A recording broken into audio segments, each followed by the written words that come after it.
Sir చేతుల మీద CM relief check ఇవ్వడం జరిగింది.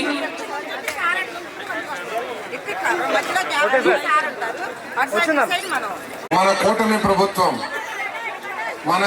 ప్రభుత్వం అధినేత మన ప్రీతమ ముఖ్యమంత్రి నారా చంద్రబాబు నాయుడు గారు చేస్తున్న మరొక గొప్ప కార్యక్రమం, మానవత్వంతో చేస్తున్న కార్యక్రమం. దేశంలో నాకు తెలిసి ఏ ముఖ్యమంత్రి కూడా ఇంత పెద్ద ఎత్తున చేస్తున్నాడని చెప్పేసి నేను భావించట్లా. అదే CMRF LOC, letter of credit.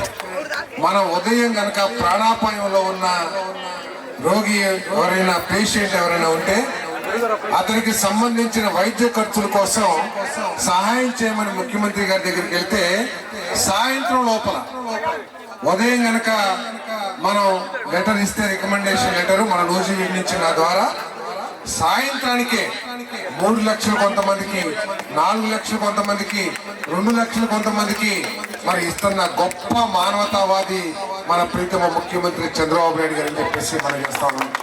అదేవిధంగా మరి సిఎంఆర్ఎఫ్ కింద మన నియోజకవర్గానికి ఇప్పటి వరకు ఈ 18 నెలల కాలంలోనే దాదాపు 9 కోట్ల రూపాయలు దాదాపు 1500 మందికి వైద్య ఖర్చుల నిమిత్తం ఇచ్చిన గొప్ప దాత, గొప్ప మానవతావాది.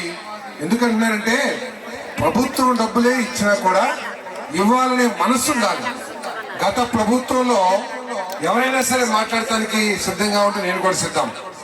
1 రూపాయి కూడా ఇవాళ నూజివీడు నియోజకవర్గంలో ఎవరినో 10 మందికి 20 మందికి ఇచ్చారేమో, కానీ పార్టీలకు అతీతంగా, కులాలకు అతీతంగా, మతాలకు అతీతంగా కేవలం పేదవాడి సమస్యను దృష్టిలో పెట్టుకుని సిఎంఆర్ఎఫ్ ఇచ్చిన ముఖ్యమంత్రి చంద్రబాబు నాయుడు గారు అని చెప్పేసి మనం చేస్తున్నాం.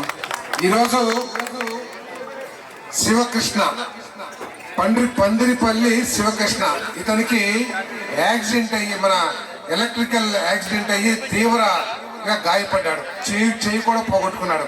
అతనికి 4 లక్షల రూపాయల చెక్కు మన సీఎం రిలీఫ్ ఫండ్ నుంచి ముఖ్యమంత్రి గారి సాయం ద్వారా వచ్చిందని చెప్పేసి మనం చేస్తానండి. మరి వారికి, చంద్రబాబు నాయుడు గారికి, లోకేష్ గారికి, పవన్ కళ్యాణ్ గారికి, మన ప్రీతం ప్రధానమంత్రి నరేంద్ర మోదీ గారికి, మన అందరం కూడా ఆ భగవంతుని, ఆ యేసయ్యని ప్రార్థించి, అల్లాని ప్రార్థించి మరి వారికి ఆశీస్సులు లభించే విధంగా చేయాలని చెప్పేసి మనం చేస్తూ, మరి వీరందరూ కూడా త్వరగా కోలుకోవాలని, సంపూర్ణ ఆరోగ్యం పొంది మళ్ళీ సహజమైన జీవనంలోకి అడుగుడి వారి కార్యక్రమాలు చేసుకోవాలని చెప్పేసి మనసారా భగవంతుని ప్రార్థిస్తూ